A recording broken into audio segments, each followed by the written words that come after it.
Just what are your main motives, though, for coming into full communion? Because people talk about the fact that you need to be ordaining new bishops, and that is one of the reasons why there's a certain urgency. But what is your take on that? What is your response to that? So let's say first, we have always repeatedly and constantly said we are not outside of the church, and so we maintain that. Let's say we have all the elements which are necessary to what was understood in former times as being the communion, so to be in communion with the church. I may say, with the Council, they have invented a new sense to that word communion, speaking of full communion, of partial communion, which is very confusing again, because, let's say, the normal Catholic would understand with the word communion the old way, that is, either you are in or you're not. It means you are schismatic or you are Catholic, period. Now they have introduced this not in full, where you no longer know what it is really. And so we just claim that we have the right to be labeled as Catholics, because we are, because we recognize the authorities and because we recognize all these elements necessary. That's the first point. But besides that, I do not seek this regularization, canonical regularization, as an absolute.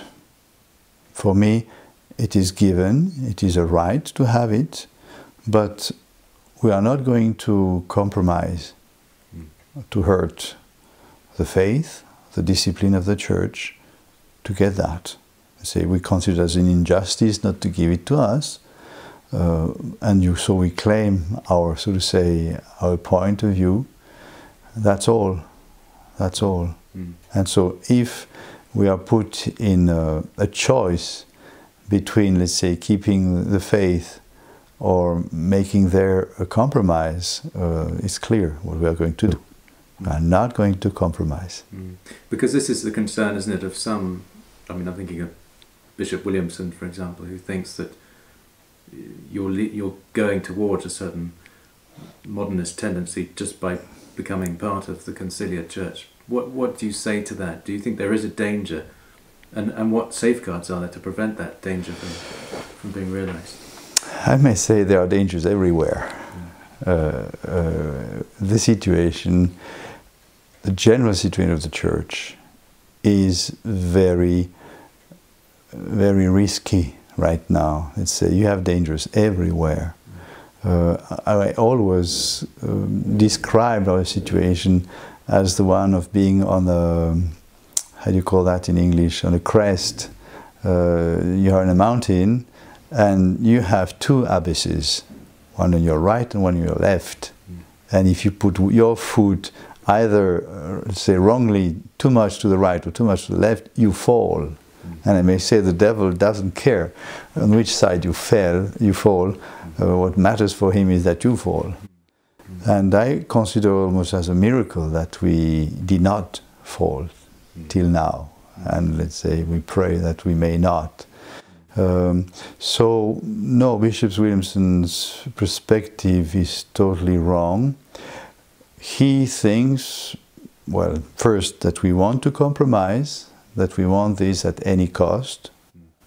And then, the second point, he says that we will be under the influence of liberal people, and as there would be the authorities, we would necessarily go into the mainstream.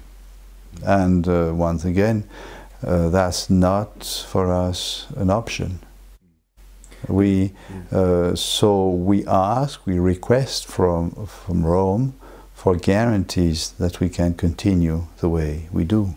And have you seen guarantees which you could accept being put forward, or not yet? I think, let's say, the more we go, the more lenient Rome goes too. And that's why, let's say, now we start to speak about getting closer That's because Rome is little by little giving or granting what we see as a necessity. And what they also start to see as necessity, given the situation of the church. It's not the whole Rome, it's a part, it's, let's say, the most conservative, which are totally appalled by what's happening in the church. And given the confusion in the church now and the discontent among those on the conservative side, as you say, do you think that do you see yourselves as perhaps coming to the rescue of the church in some way? Some in Rome say it to us. Say it to us. Some will not use the word rescue, but help. And definitely, even in the proposed document, it is spoken about this.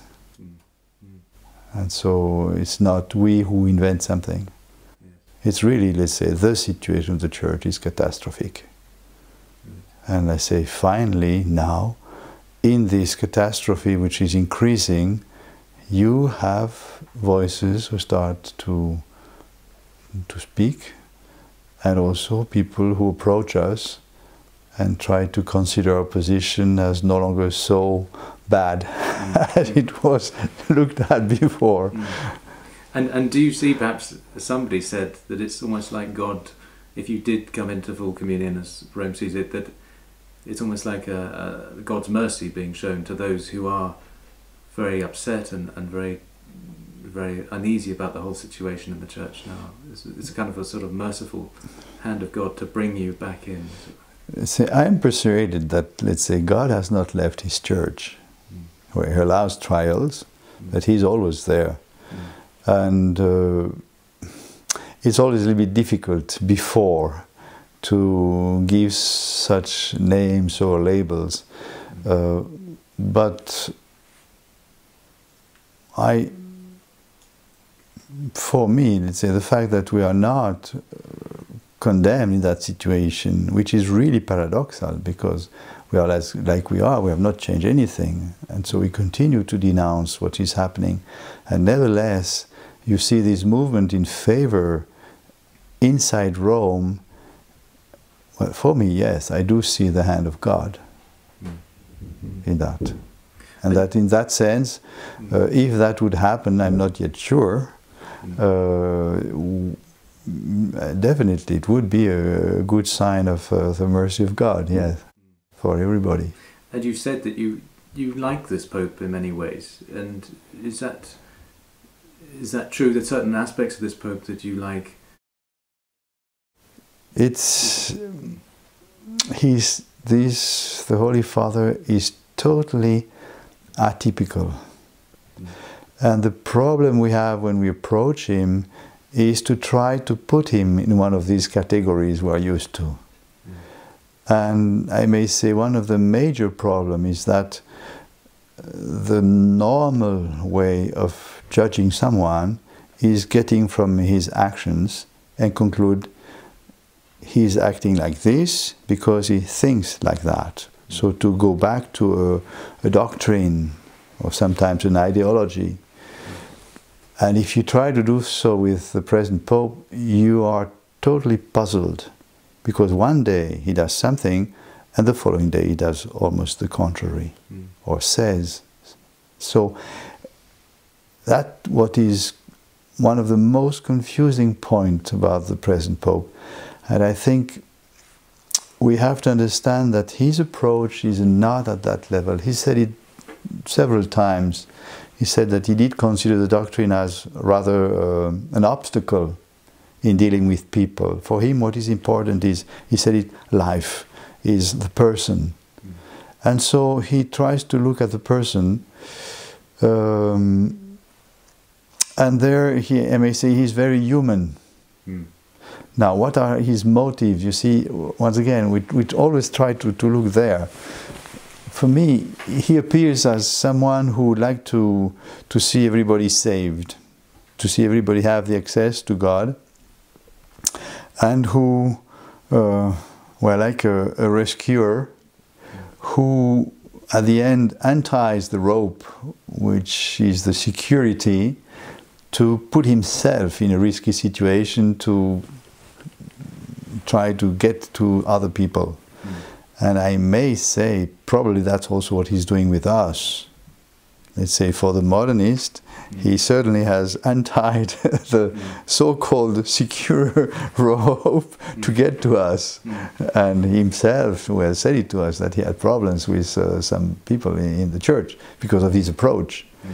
But he's using the same approach to everybody who is on the side.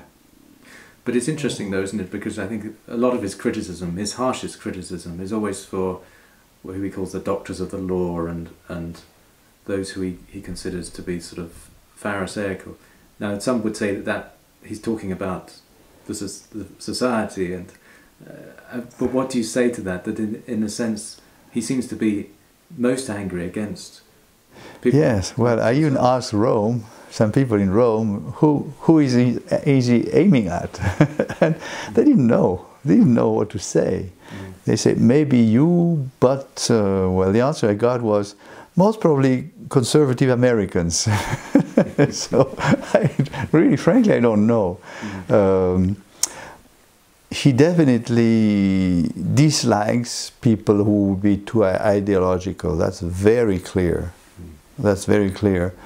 And I think he knows us enough from Argentina to see that we care about people. Yeah, we may have a very strong position on the doctrine, but we care. And so we show a genuine, so to say, action following this doctrine. And I think what he's reproaching is not that.